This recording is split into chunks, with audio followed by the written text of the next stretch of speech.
Now turn to Part 1. You will hear a young student, Andrew, ringing an employment agency inquiring about their services. First, you have some time to look at questions 1 to 7.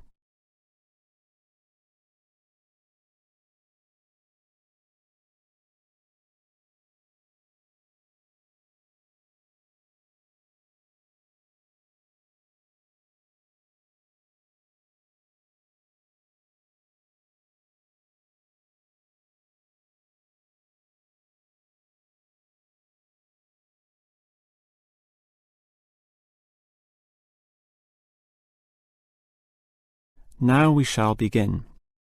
You should answer the questions as you listen, because you will not hear the recording a second time. Now listen carefully and answer questions 1 to 7. Hello, is this the AAA employment agency? Yes. Hi, I rang before. My name's Andrew Peterson. I rang you earlier and gave you my personal details. If you remember, I'm that student looking for work during the summer holidays. Oh, sure. Actually, I have your file right here. But we still need to add some further information. Yeah, that's what they told me, and that's why I'm ringing. What do you need to know? Well, we have to know your main level of education. It's a degree, I suppose. Yes, but I'm still doing it in engineering. It's quite interesting. Some of my friends are studying computing, though, so I'm interested in that also. Well, I'll just write in your main degree subject, engineering. We usually have a demand in computing, though. Have you worked with computers before? No, I just do some programming for fun at the university, but I almost got a job as a computer designer once. Actually, the only job I've ever had was as a car salesman, believe it or not. Well, at least you've had experience dealing with customers. What about hobbies, though? Sometimes they can help develop useful skills. In my free time I don't do much, mostly study. I play chess occasionally at the university chess club. That's right next to the tennis courts, but I'm not interested in that. Chess helps develop analytical skills, so I'll put that down. Of course, it's your main skills that employers want to know about. What would you say they are? Well, I'm in my 3rd year now, studying electrical machines and generating systems, but I'd say electronics is my best skill, much better than, say, my machine skills, which aren't so good, actually. OK. Machine skills are in demand, but so too are electronic ones, so we might be able to find you a part-time job in that field. But what sort of money do you expect to get? Oh, anything, really. I'd want the standard payment, let's say. What's normal? 1,000 a month? 1,500? I'll just put $1,200, OK? That's fine by me. When can you start? Say, within 2 days? Easily. Actually, less. In fact, just give me a ring and I'll be able to start immediately. Although I admit it'll take me a few days to get used to getting up early in the morning. OK, that's just about it. Unless you'd like to add anything else which may help with your application? Not really. I ride a motorbike, but that's unimportant. I'm friendly, but every applicant claims that, right? I can speak another language. Ah, that might be useful, depending on the language. Is it Chinese? A Chinese speaker would go down well. Spanish, I'm afraid. You see, I grew up with some friends who came from South America. OK, I'll write that down. But I don't think it will help that much, sorry to say. Before you hear the rest of the conversation, you have some time to look at questions 8 to 10.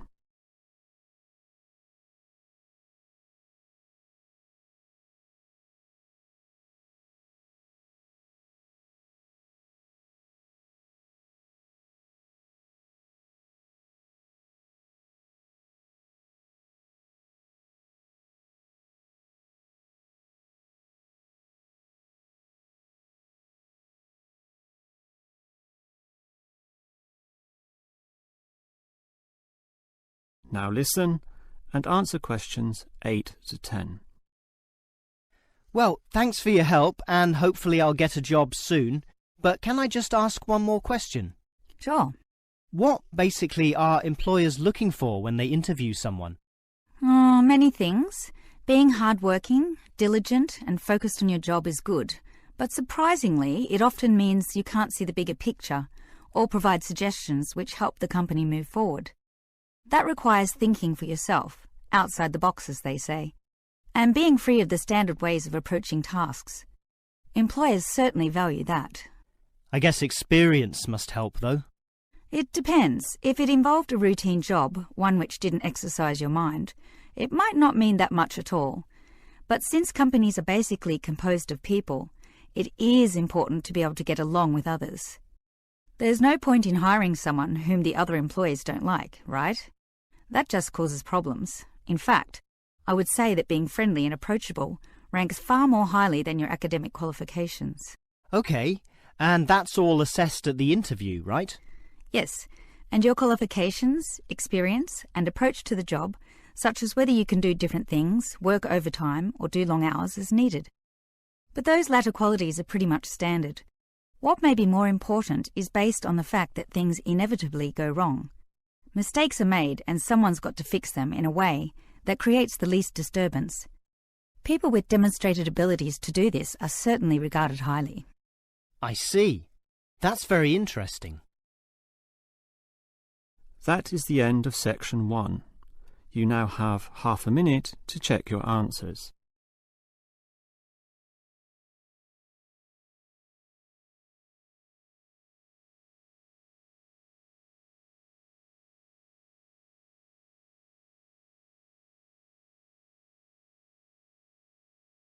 Part 2.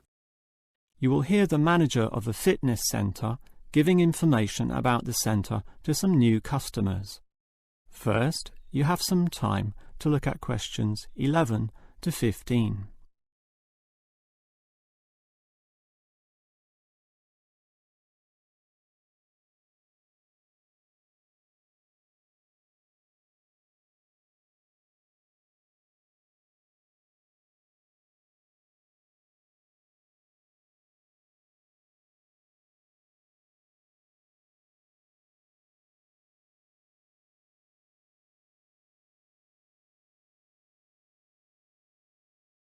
Now listen carefully and answer questions 11 to 15.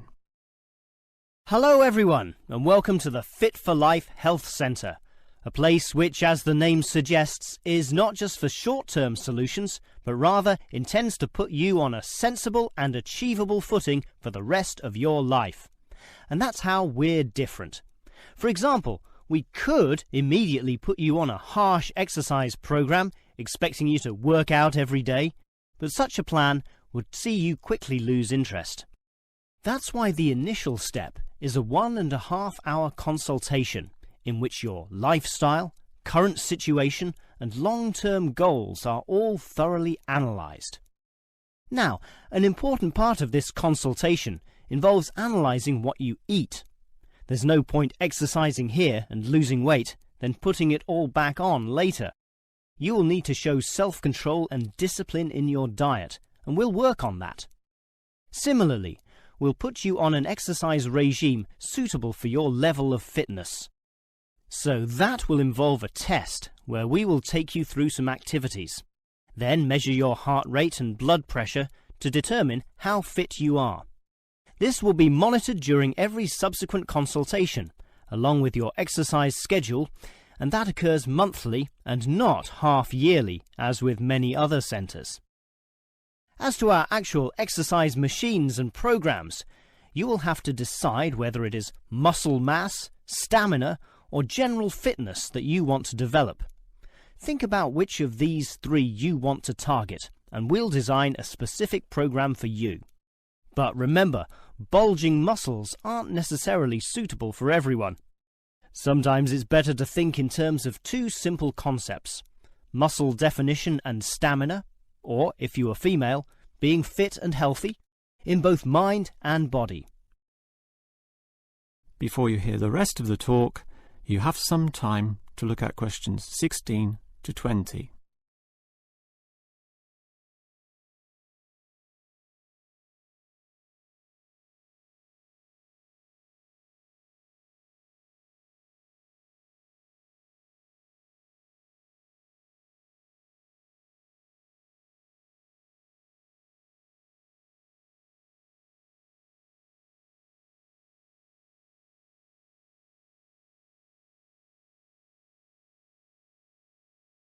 Now listen and answer questions 16 to 20.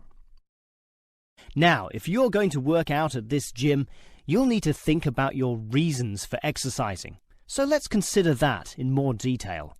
Muscle mass is certainly popular with the guys, probably seeking to impress the girls. And with muscles comes the confidence to do that, right? Well, for that, you'll need our high-stress weight units, where pumping iron is all the rage. Moving on to other benefits, one of the main ones is beating the tension of life, right? And the longer the exercise is, the greater the rewards in this respect. Thus, playing squash can certainly help, and so can swimming. But what's much better, as every jogger will tell you, is their activity. So we have ample jogging machines and they're always popular. They can provide good fitness too, as can the yoga classes. However, again, let's not forget playing squash, which I would say is the optimum way to improve your general well-being. Such an active, energetic game, plus the competitive element, drives you forward into high levels of health and fitness. These, of course, are the ultimate purposes of being here, but remember, the centre is full of like-minded people, all of whom are interesting to meet and valuable sources of information. The yoga classes have a pre- and post-meeting session, so you'll certainly meet others there, although they'll all be yoga enthusiasts, which limits the range somewhat. But whether doing yoga, swimming or exercising, everyone showers, right? So those facilities are where you'll hear all sorts of interesting conversations and really get to know people. Not like the front desk area, which is mostly empty as patrons go immediately inside to do their exercise. Of course, the front desk can answer all your questions and has information brochures and such like, but for knowing more about a greater variety of subjects and community concerns, look at the notice board in the yoga studio, where there's a huge array of papers, leaflets and articles, all for you to read and consider. That is the end of section 2. You now have half a minute to check your answers.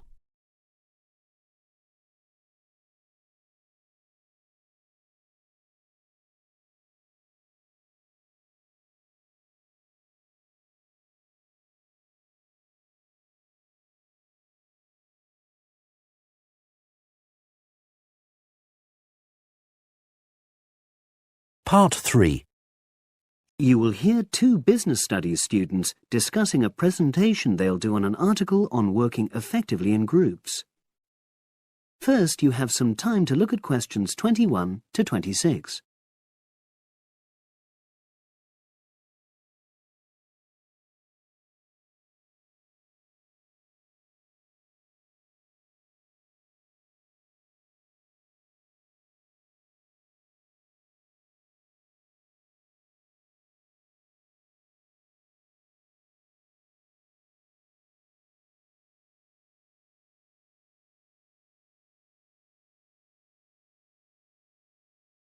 Now listen and answer questions 21 to 26.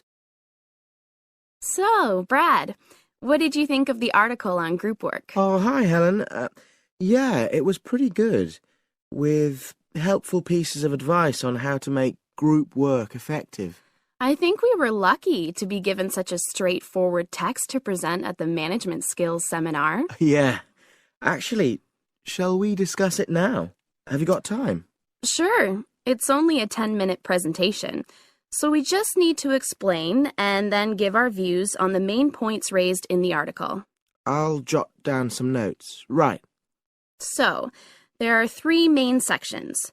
I suggest we start with listening. Yeah, effective listening in groups, because it's not something that's frequently covered on courses in our field. No, and we should say that in the presentation. Yeah. And also effective listening's pretty simple, you know. I don't think it's hard to learn. Well, people think it's easy, but in my experience, most of us tend to be very lazy listeners. Okay, I wouldn't argue with that. Something I do think we should emphasize is the power of the listener's posture, gestures, etc., in making speakers feel respected. Not that you're just waiting for them to finish before jumping in with your own ideas. Okay, right. The next section is on goal setting. Let's make sure we're clear what the article says on this. Yeah. Well, firstly, it says that all group members must be given time to explain their own goals. That's it, yeah. And then did it say that the whole group should agree on common goals? That's a bit too strong. It's more that everyone's agendas should be equally acceptable. But it does say that goals have to be realistic, Achievable within a particular time? You've got it. That's really what the article's saying. There isn't really any point in having ideals if group members know they won't come to anything within a reasonable period. So, I think a summary covering those points will be enough for that part of the presentation, don't you? Yep. Now, the last section is about conflict resolution. Actually, I thought it was the worst part of the article. Me too. I don't think it went into sufficient detail on the issue. Actually, I thought it devoted too much space to it, but that it was all rather boring, It didn't mention some of the more radical theories. Absolutely. I found that really irritating. Right, and also I think it could have said more about conflict sometimes being healthy in groups. Absolutely. It just mentioned rather glibly about how we should avoid thinking of winners and losers, and that quick resolution of conflict is always desirable. Without explaining what these terms mean? Well, it gives quite detailed definitions, but doesn't develop a proper argument. Right. So, for the presentation, I think we just give some definitions and then explain what we felt were the weaknesses in the article's treatment of conflict resolution. Yeah, good. Now you have some time to look at questions 27 to 30.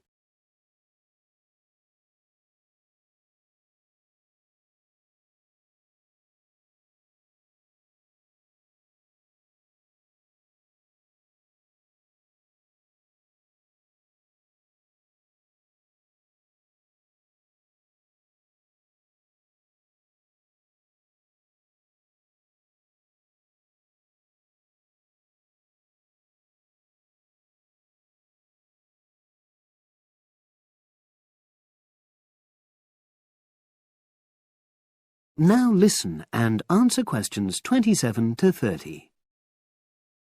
So, let's think about what we have to prepare for the actual presentation. Well, I suppose we'll use PowerPoint, but I'm hopeless at using it, especially if it has any visuals. I really have to look into doing a course on it because I know I'll need it in the future. Don't worry, I'm quite happy using PowerPoint and I'll put it together when everything else is ready. That's a relief. But yes, do that later. Okay. Now, I heard the tutor saying we have to include some well-chosen quotations from the article. I'm not sure if we do. I'll email him to find out. No need. I can just have a look at the specs he gave us when he set the task. That'll be quicker. But the tutor definitely said we have to prepare a handout to go with the talk. I'm not really sure how we do that. Sarah did one last year. Who's she? She's doing the same option as me on marketing. I'll ask her advice on what to include. Great. So that just leaves the bibliography at the end. I suppose it'll mainly be articles. Yeah. So we'll just look on the web, and we can leave that till later. But we've been advised against that. Well, we could have a look through some journals in the library. I think we should start by looking through module handbooks. I think that'll give us some good leads. Yeah, you're probably right. So, that's all the topics. That is the end of section 3. You now have half a minute to check your answers.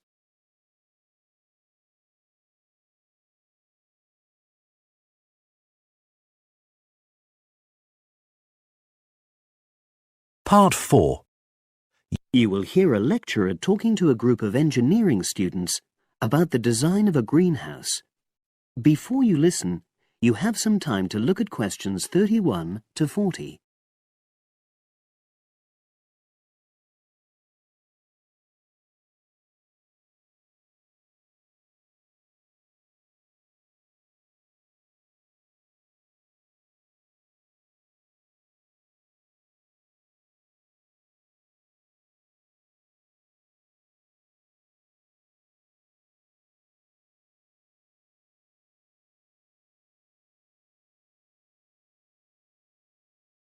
Now listen and answer questions 31 to 40. Good afternoon. This is the first of a series of lectures I'll be giving about engineering for sustainable development. I'll be presenting examples of engineering projects from a variety of contexts, and today I'm going to talk about a project to design a new kind of greenhouse for use in the Himalayan mountain regions. First of all, I'll tell you about the problem which was the context for this project. In the Himalayan mountains, fresh vegetables and other crops can only be grown outside for about 90 days during the summer, because the altitude of the region is around 3,500 meters, and because the rainfall is so low. In winter, temperatures fall below minus 25 degrees centigrade, so fresh vegetables have to be imported. They arrive by truck in summer or by air in winter, which makes them expensive.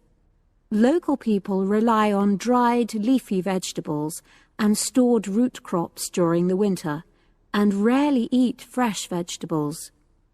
But despite the sub-zero temperatures, the skies over the region are cloudless, and there are over 300 sunny days per year.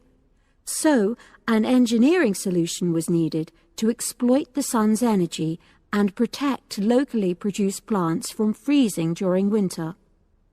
And in fact, there had been programs in the past to provide greenhouses, but these were unsuccessful. The greenhouses weren't adapted for local conditions, so they tended to fall into disuse. So, a few years ago, a project was initiated to design a better greenhouse, one which would meet the criteria for sustainability.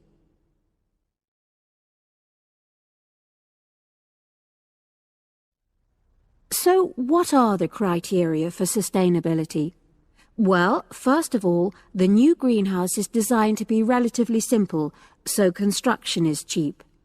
Locally available materials are used wherever possible.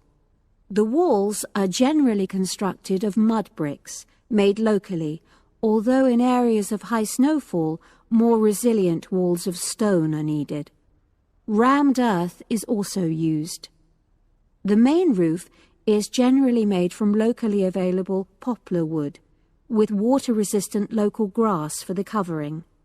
In addition, the construction and maintenance of the greenhouse is done by local craftsmen, so local stonemasons are employed to build the greenhouse walls, and specialized training is provided for them wherever necessary. Then, the greenhouse is designed to run on solar power alone. There's no supplementary heating. And lastly, families are selected to own one of the new greenhouses with great care. They have to have a site which is suitable for constructing it on. They also have to be keen to make a success of using it, and also to share the produce with the wider community through sale or barter. Potential owners are taken to see existing greenhouses before they make a final decision about having one. So, those are the features which make the project sustainable. And now, I'll briefly describe the design of the greenhouse. The greenhouses are orientated very carefully along an east-west axis, so that there's a long south-facing side. The transparent cover on the south-facing side is made from a heavy-duty polythene, which should last for at least 5 years. On the inside of the greenhouse, the walls are painted. The rear and west-facing walls are black to improve heat absorption, but the east-facing wall is white to reflect the morning sunlight onto the crops inside. Finally, there's a door in the wall at one end, and vents are incorporated into the roof, the door, and the wall at the other end to enable control of humidity and prevent overheating. I'll turn now to the benefits which have resulted from the introduction of these new greenhouses. These benefits are of various kinds, but for now I'll just mention the social benefits. First of all, People who own a greenhouse gain social standing in their communities because they provide vegetables for the wider community, for regular consumption as well as for festivals, and they also earn income. Secondly, because in rural areas it is women who usually grow the food, the greenhouses have increased their opportunities. They bring the benefits of improved nutrition and increased family income from the sale of surplus produce. And thirdly, as a result of their improved financial position, some families can now afford to educate their children for the first time. That is the end of Part 4. You now have 30 seconds to check your answers to Part 4.